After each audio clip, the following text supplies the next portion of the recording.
You know what the actual sound of national security is? It isn't a siren, and it sure as hell isn't the clicking of a gun slide like they show in the movies. It's the hum of an oversized server room cooling fan and the scratch of a cheap, government-issued Bic pen on a logbook that nobody reads until the world ends. I've spent 22 years listening to that hum. I'm Allison.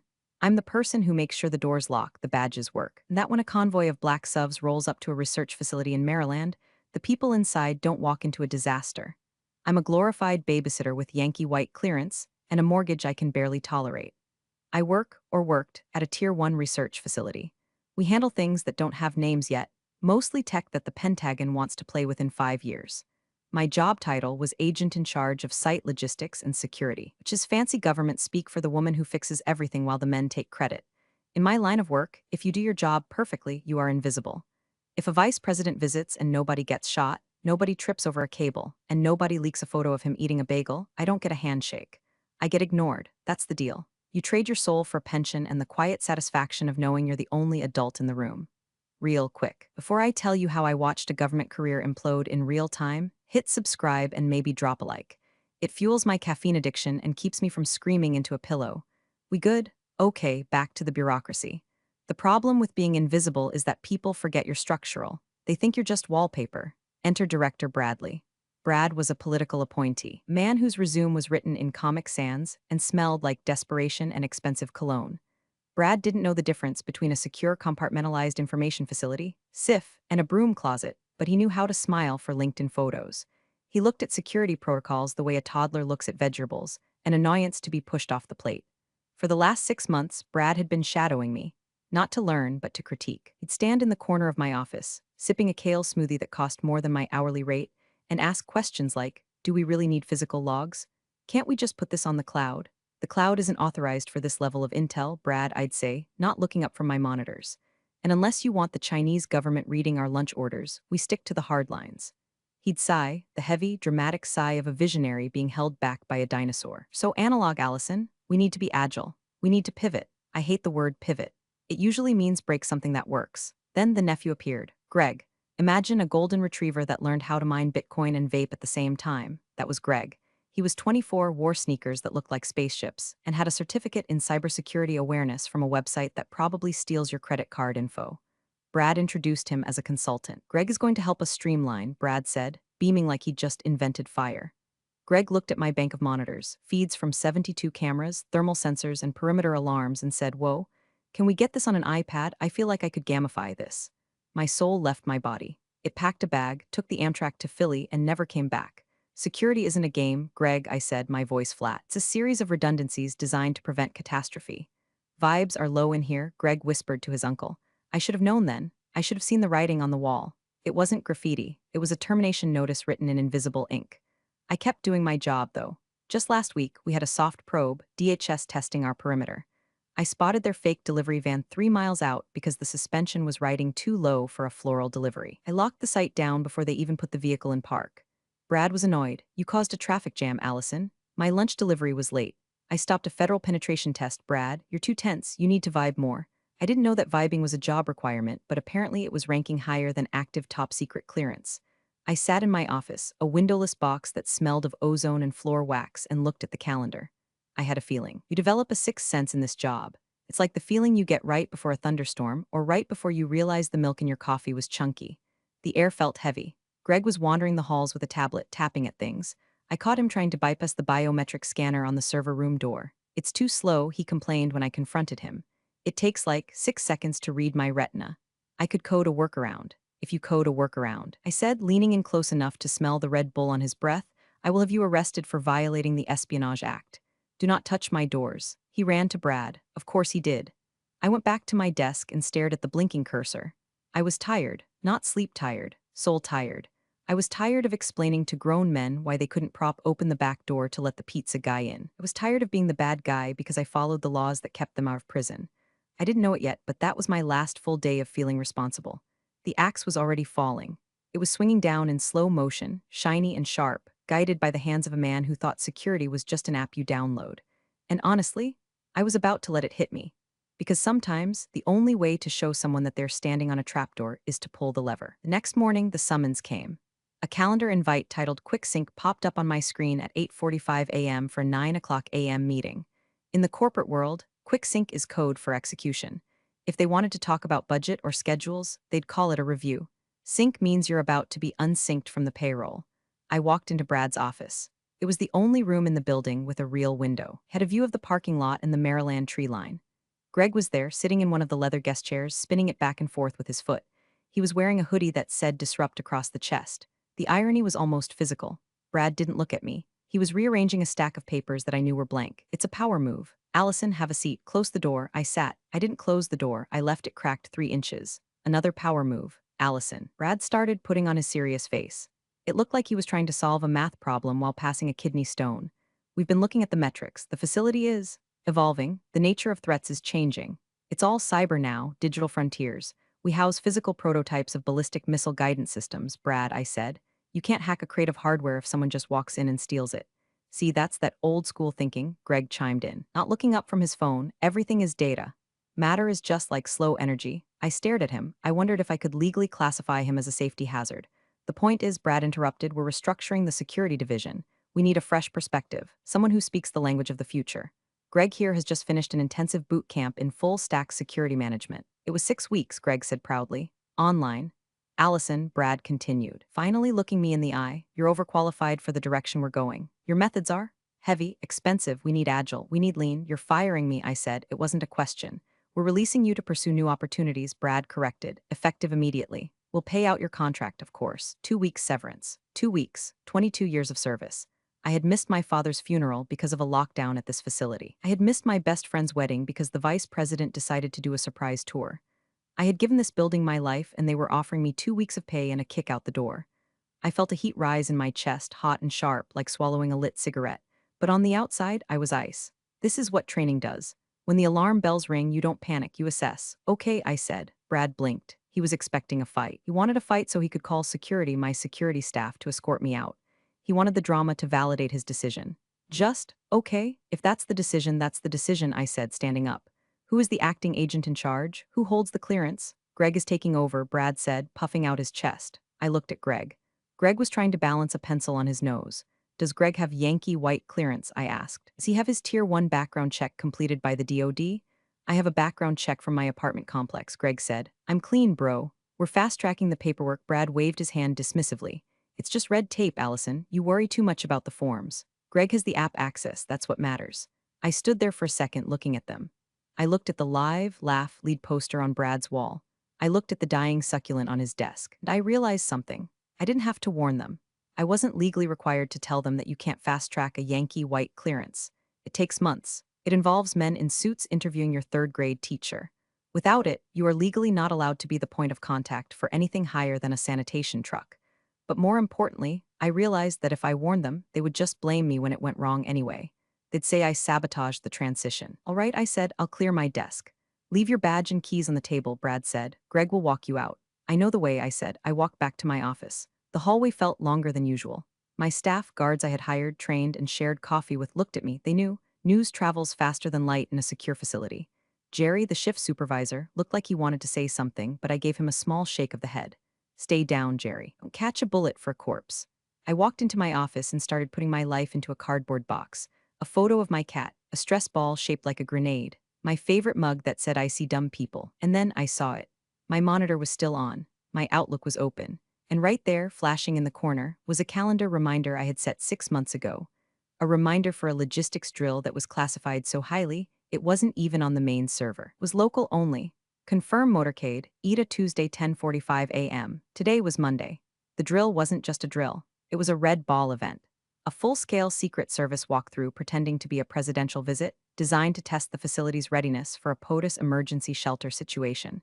It involved the actual Secret Service advance team. It involved the presidential motorcade logistics. And the only person confirmed to receive them, the only person with the clearance code to verify the agents so they didn't storm the building with guns drawn, was the agent in charge. Me. I looked at the screen. I looked at the sent items folder. I had confirmed the date 3 weeks ago. Brad wasn't copied on it because Brad didn't have the clearance to know the specific dates of red ball drills. I hovered my mouse over the forward button. I could send this to Brad. I could write, hey, heads up. Secret Service is invading tomorrow, make sure Greg wears pants. I looked at the box of my stuff. I thought about 2 weeks severance. I thought about matter as just slow energy. I selected the email. I hit forward. I typed in my personal email address. I hit send. Then I deleted the calendar event from the work Outlook. I emptied the deleted items folder. I picked up my box. I walked out of the office. I dropped my badge on the reception desk. Have a nice life, I whispered to the empty lobby. The air conditioning hummed back at me. It sounded like a chuckle. Driving home at 11 o'clock a.m. on a Monday feels illegal. The sun hits the dashboard differently when you're unemployed. I stopped at a liquor store and bought a bottle of expensive bourbon, the kind I usually save for election years, and a bag of spicy pork rinds. A celebration of mediocrity. My phone buzzed. It was Jerry, my shift supervisor. Text from Jerry, they just gave Greg the master override codes.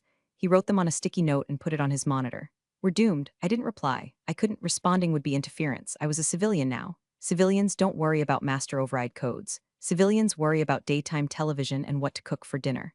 I got home, poured a glass of the bourbon, and opened my laptop. I pulled up the email I had forwarded to myself. I needed to look at it one more time to make sure I wasn't hallucinating. Subject, FWD. Operation Ironclad Logistics Walkthrough from, redacted at USDHS to, Allison's security lead body, agent in charge, confirm readiness for Tier 1 advanced team arrival. Tuesday, 14 Dec, 1045 hours. Protocol, Yankee White verify only. No deputies, no proxies. Failure to produce cleared POV will result in immediate site scrubbing and compliance audit. Confirm receipt. I took a sip of bourbon. It burned, but in a good way. Let me explain what Yankee White means for those of you who don't speak Beltway. It's the golden ticket. It's the clearance required to work directly with the president or vice president. It involves a background check, so deep they probably know what I dreamed about in 1998. It takes months to get. You can't transfer it. You can't act in it. If you don't have it, you don't exist to the Secret Service. Tomorrow at 10:45 a.m., agents from the Presidential Protective Division were going to walk into that lobby. They weren't coming to chat. They were coming to secure a location for the leader of the free world. They would expect to be met by me. Instead, they were going to be met by Greg.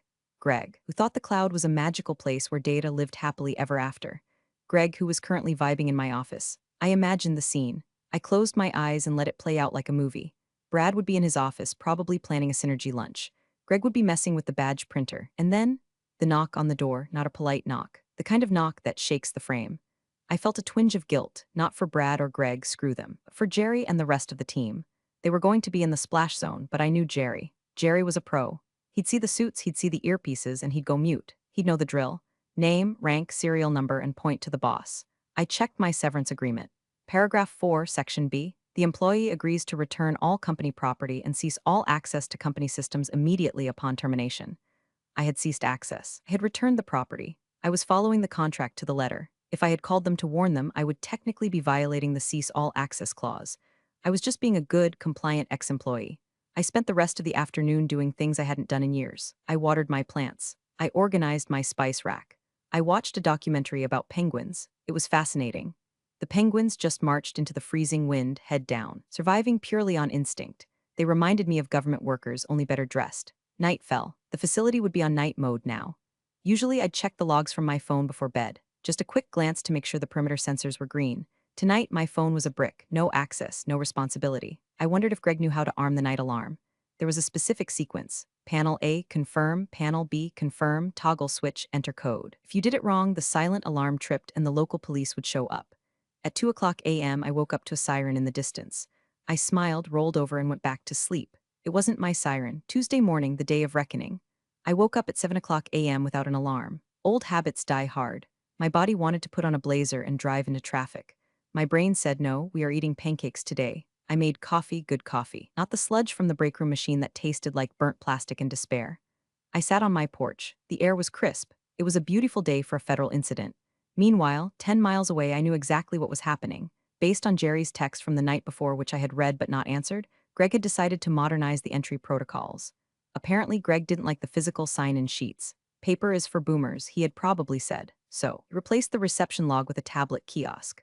A tablet that required Wi-Fi. In a building with signal jammers in the lobby. Genius. I could picture the line of frustrated scientists trying to swipe their badges on a screen that was endlessly buffering. Brad would be walking past, smiling, saying, growing pains, everyone. Disruption leads to innovation. At 9 o'clock a.m., my phone rang. It was a number I didn't recognize, but the area code was local. I let it go to voicemail. 2 minutes later, another call. Same number, voicemail. Then a text from Brad, text, Allison, quick question.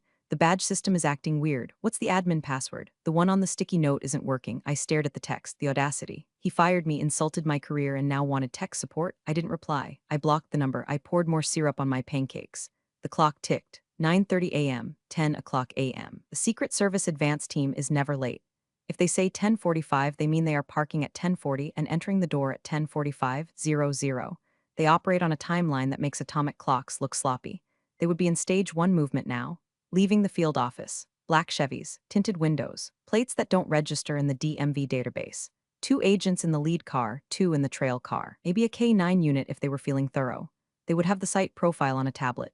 That profile would list point of contact. Allison last name Ayek. They wouldn't know about Greg. The Secret Service database updates slowly. Personnel changes at Tier 1 sites require a Form SF-86 update, which takes weeks to process. As far as the us was concerned, I was still the gatekeeper. 10:15 a.m. I imagined Greg sitting in my chair. He'd probably adjusted the height so his feet dangled. He was likely playing a game on his phone, oblivious to the fact that a Category 5 hurricane of federal authority was barreling down Route 95 towards him. I washed my dishes. I dried them by hand. I felt a strange sense of peace.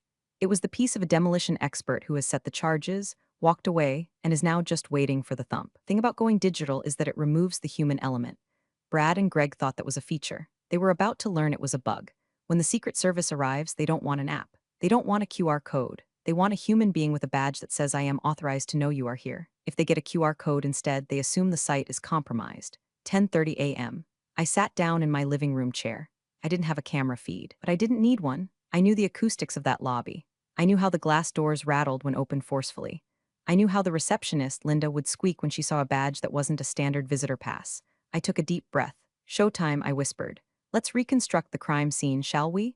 At 10:42 a.m., a convoy of 3 black SUVs turned off the main road and approached the facility gate. The gate guard, a guy named Mike who I'd hired because he was an ex-Marine who didn't smile, would have stopped them. Mike, ID, lead agent, flashes a badge that doesn't just say federal agent. It says United States Secret Service Presidential Protective Division. Mike, knowing the drill because I trained him, would have immediately hit the button to open the gate and reach for the landline to call the agent in charge. Mike calls my old desk extension. Ring, ring, ring. Greg wouldn't answer. He'd be listening to a podcast about cryptocurrency. Or maybe he disconnected the landline because phones are archaic. Mike, sweating now, waves the convoy through because you do not hold up the PPD. He assumes the AIC me knows they are coming. The convoy rolls up to the main entrance. They don't park in the visitor spots. They park on the curb, right in the fire lane. Engines running. 10:45 a.m. 4 men and 2 women exit the vehicles. They are wearing suits that cost more than Greg's car. They are wearing earpieces. They are not smiling. They are moving with a terrifying fluidity like water flowing uphill. They are scanning the roof, the windows, the bushes. They enter the lobby. The lobby of our facility is designed to be intimidating. High ceilings, marble floors, security glass. But these people walk in like they own the concrete the building sits on. Linda, the receptionist, looks up. Can I help? Why? Federal agents, the lead agent barks. Let's call him Agent Miller. We are here for the scheduled site advance. Where's the agent in charge? Linda freezes. She looks at the iPad kiosk Greg installed. Please sign in on the tablet. Agent Miller looks at the tablet like it's a dead rat. I'm not signing a tablet. Where's Allison? We have a 10:45 verify. Allison? Doesn't work here anymore, Linda whispers. Air in the lobby drops 20 degrees. The agents stop moving. They go into statue mode. This is a defense mechanism. They are assessing if they need to draw weapons or evacuate. Who is in charge of site security? Miller asks, his voice dangerously low. Greg, Linda says. He's in the back. Get him now. Linda scrambles for the phone. She pages the overhead system. Greg to the lobby. Greg to the lobby immediately. Now, picture this. Greg hears his name. He thinks, cool, my DoorDash is here. He saunters out of the back office. He's wearing his Disrupt hoodie. He's holding a half-eaten bagel. He is not wearing a badge. He walks into the lobby, sees 6 people in dark suits, and stops. He probably thinks they are investors, or maybe the FBI, which would be cool in his mind. Sup, Greg says. I'm Greg, head of security. Agent Miller stares at him. He looks at the hoodie. He looks at the bagel. Looks at the sneakers. You are the agent in charge? Miller asks. Yeah, man, taking things in a new direction. Digital first, you know? Greg bites the bagel. Miller taps his earpiece. Command, we have a discrepancy at the primary entry point. AIC is missing. Subject is unidentified male. Whoa, unidentified? Greg laughs. I'm the director's nephew, bro. Check the app, Sir Miller says, stepping forward. I need to see your Yankee white credentials. Now, Greg blinks. I what? And there it is. The moment the universe snaps. The moment gravity reverses. Yankee white, Miller repeats. Tier 1 clearance. Do you hold it? I have a certificate in cloud safety, Greg offers. Miller turns to his team. Secure the doors, nobody in, nobody out. Get the site director out here, the agents fan out. One of them stands in front of the door. Another moves behind the reception desk. Linda is hyperventilating. Greg drops his bagel. Wait, is this a prank? Did Brad hire actors? Oh, Greg, if only it were actors. Actors have unions, these people have immunity. Brad comes into the lobby looking annoyed. He's adjusting his tie, ready to lecture whoever is causing a scene. He sees the agents. He sees Greg looking like a kicked puppy. He sees the lobby locked down. His face changes from annoyed manager to confused politician. What is the meaning of this? Brad demands. I am the director of this facility. You can't just barge in here. Agent Miller turns to him. Miller has eyes that look like they've seen the end of the world and found it boring. Director, we are the United States Secret Service. We are executing a pre-planned advance for POTUS contingency site. Your facility confirmed readiness. POTUS? Brad pales. The President, we don't use titles, Miller says. We need the cleared contact. Your receptionist says Allison is gone. We let her go, Brad says. Trying to regain some height. We're restructuring. Greg is the new lead. Miller looks at Greg. Greg is trying to become invisible against the beige wall. Director, Miller says, his voice devoid of all emotion. Does this individual possess active Yankee white clearance? He's in the process. Brad stammers. We submitted the forms. We're agile. We can authorize him right now. I authorize him. Miller actually laughs. It's a dry, terrifying sound. We don't authorize Yankee White, Director. The Department of Defense authorizes it. The FBI vets it. The White House signs it. Without it, this individual cannot be in the same room as the protectee. He cannot know the protectee is coming. Hell, he isn't even supposed to know I'm here, but we have an app, Greg squeaks. Miller ignores him. He steps closer to Brad. You have a Tier 1 facility without a cleared security lead. You confirmed a Secret Service advance without having the personnel to handle it. Do you understand what you have done? I didn't know about the visit, Brad whispers, because you don't have the clearance to know, Miller says. Allison did. The silence in the lobby is heavy. You could hear a pin drop. You could hear a career die. Where is she? Miller asks. She's at home, Brad says. Call her, Miller orders. She blocked my number, Brad admits. Miller stares at him. You fired the only person with the keys to the kingdom, and you didn't ensure a handover of classified protocols? It was a pivot, Brad says weakly. Command, Miller speaks into his wrist mic. Scrub the site. Repeat, scrub the site. We have a compromise. The location is unsecured. The chain of custody is broken. Abort the movement. Abort, Brad asks. Wait, you can't just cancel. This is bad PR. Miller gets in Brad's face. Director, I am declaring this facility a security risk. I am flagging your credentials for immediate review. Nobody enters this building until a containment team clears it. You are not worried about PR right now. You are worried about federal indictment for negligence. Indictment? Brad's knees actually buckle. He grabs the reception desk for support. Get everyone into the conference room. Miller barks at his team. Confiscate all electronics. We need to wipe the logs. My iPad, Greg cries out. My crypto wallet is on there. Seize it, Miller says. An agent rips the tablet out of Greg's hands. I wasn't there, obviously, but I know this happened because Jerry told me later. Jerry said it was the most beautiful thing he had ever seen. He said Brad looked like a man trying to hold back a tsunami with a spoon. And me, I was at home starting a puzzle. It was a picture of a lighthouse, standing tall against a storm. Fitting. Scrub order isn't like cleaning a kitchen. In the world of high-level security, a scrub means the site is burned. It means the Secret Service has determined that the location is no longer trusted. It's a black mark that never washes off. The agents moved through the building. They weren't polite. They ordered scientists away from their desks. They unplugged servers. They demanded hard logs. Where are the visitor logs for the last 30 days? An agent asked Greg. It's on the cloud, bro. The app, Greg cried. We cannot audit the cloud right now, the agent snapped. We need paper trails. Who entered this building on November 12th? I don't know. The API was down that day. Strike 2. In Brad's office, Miller was on the phone with Washington. Yeah, total foobar, Miller said. The director is a civilian with no grasp of protocol. The security lead is I don't even know what he is. A child. Yeah, we're pulling out. Flagged the site as red. Brad was sitting in his chair, head in his hands. I can fix this, he mumbled. We just need to explain the synergy.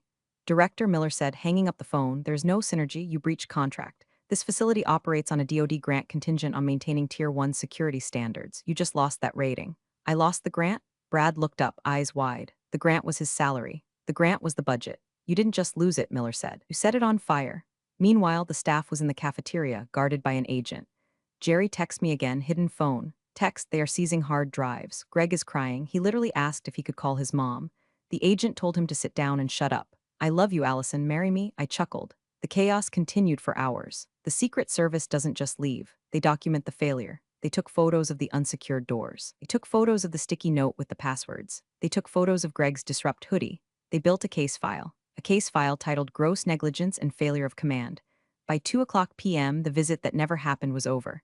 The motorcade had turned around miles ago. The president, or whoever was the principal, went to the backup site. The facility was left in shambles.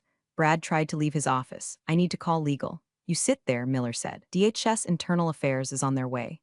You wait for them. Internal Affairs, the two scariest words in government employment. And that's when the realization hit Brad. He looked at the empty chair where I used to sit during meetings. He realized that for 22 years he had never had a visit form Internal Affairs. He had never had a scrub order. He had never had a breach because I was there. Allison, he whispered. Why didn't she tell me? Because you fired her, Miller said, overhearing him. And knowing her file, she's a by-the-book operator. She followed your instructions to the letter. She left. Miller looked at Brad with pure disgust. You fired the guard dog and were surprised when the wolves got in. The next few days were a blur of bureaucratic violence. When the Secret Service files a report saying a site is compromised due to administrative incompetence, things happen fast. The Office of Personnel Management, OPM, descended like locusts. They interviewed everyone. They interviewed Linda. They interviewed Jerry. They interviewed the janitor. Did you know Greg? Yeah, the director's nephew. He played games on his iPad mostly. Did he conduct security sweeps? He flew a drone down the hallway once. It crashed into the fire alarm. It was a massacre. They pulled Allison's file, my file. They looked for dirt. They wanted to see if I was complicit. What they found was 22 years of perfect reviews. Commendations, a flawless audit trail. Then they pulled the termination paperwork. Reason for termination, restructuring/cultural fit. Replacement, Greg last name. Qualifications, 6-week online course. The OPM investigator, a woman named Sharon who looked like she ate nails for breakfast, sat down with Brad. Director, Sharon said. Fired a GS-14 equivalent with Yankee white clearance and replaced her with? Your nephew? He showed promise, Brad said, sweating through his third shirt of the day. He is unclearable, Sharon said. He has debts. He has online gambling activity. He posted a photo of the secure server room on Instagram with the caption blinking lights go BRRR. He is a walking national security risk. I didn't know, Brad said. Because you didn't run the background check. Sharon said because you bypassed protocol. Greg was escorted out of the building on Wednesday. He didn't get a box. He was told to leave his disrupt hoodie. He left crying, blaming the haters. Brad was placed on administrative leave pending investigation. That's code for you're done, but we need time to print the paperwork. On Thursday, I got a call. Allison, speaking. This is Deputy Director Vance, DHS. Hello, sir. We've had an incident at your former site. I heard there was some traffic, I said, looking at my nails. We need you back, Vance said. The site is red. We need someone to recertify it. We need someone the Secret Service trusts. I took a sip of my tea. I'm sorry, sir. I'm currently exploring new opportunities. I was told my methods were too analog. Allison, cut the crap. Brad is an idiot. He's gone. We'll offer you a reinstatement. Plus 10%. No, I said. Silence on the line. No. I don't want to go back there, I said. The culture isn't a good fit, but I hear the Regional Compliance Office has an opening for director, overseeing multiple sites, making sure protocols are followed. Vance sighed. He knew I had him. You want the regional gig? It seems like a role where my heavy methods would be appreciated. Fine, Vance said. Come in Monday. We'll write it up. And Vance, yeah, make sure Brad knows. I didn't go back to the facility. I went to the headquarters in D.C. My new office has a window, a real one overlooking the Potomac. My first act as Regional Director of Compliance was to review the audit of my old site. I read through the carnage, the missed logs, the app disaster. The Secret Service report simply read, site unsecured due to leadership failure. Brad was officially terminated for gross misconduct and violation of federal hiring practices. He lost his pension. He lost his clearance. He is currently working as a consultant for a startup that makes smart water bottles. It seems like a better fit. Greg? Well, Greg is probably still on TikTok talking about how the government couldn't handle his energy. I sat at my new desk. The hum was different here. It was quieter, more efficient. I opened my email. I had one loose end to tie up. I composed a new message. Brad X Director personal email from Allison Regional Dire Subject. Clearance review follow-up. Brad, I reviewed your file as part of the regional cleanup. Just a friendly reminder for your next role. Clearance cannot be inherited. It cannot be disrupted. And it certainly cannot be replaced by an app. Also, you owe me 2 weeks of severance. I expect the check by Friday. Best, Allison. I hit send. I leaned back in my chair. The sun was setting over the Capitol. The monuments were glowing in the distance. They say revenge is a dish best served cold. I disagree. In my line of work, revenge is a dish served with proper documentation in triplicate and completely according to protocol. I took a sip of my coffee. It was still warm. My phone buzzed. It was Jerry. Text, new acting director just arrived. She asked for the paper logs. She asked for the keys. She asked where you were so she could send a thank you card. I smiled. You're welcome, I whispered to the empty room. I closed my laptop. The server room fan hummed in the distance. It sounded like music. All right, that's the file. If you enjoyed watching incompetence get crushed by the heavy boot of bureaucracy, hit that upvote. And seriously, if your boss tells you to pivot away from safety protocols, just let them and keep the receipts. Competence speaks louder than any title, and true integrity always finds its way to the surface. Allison's quiet exit, knowing what was coming, truly showed us that. Sometimes, the best way to prove your value is to simply step back and let incompetence expose itself. Appreciate you all for sticking through this one. See you in the next story.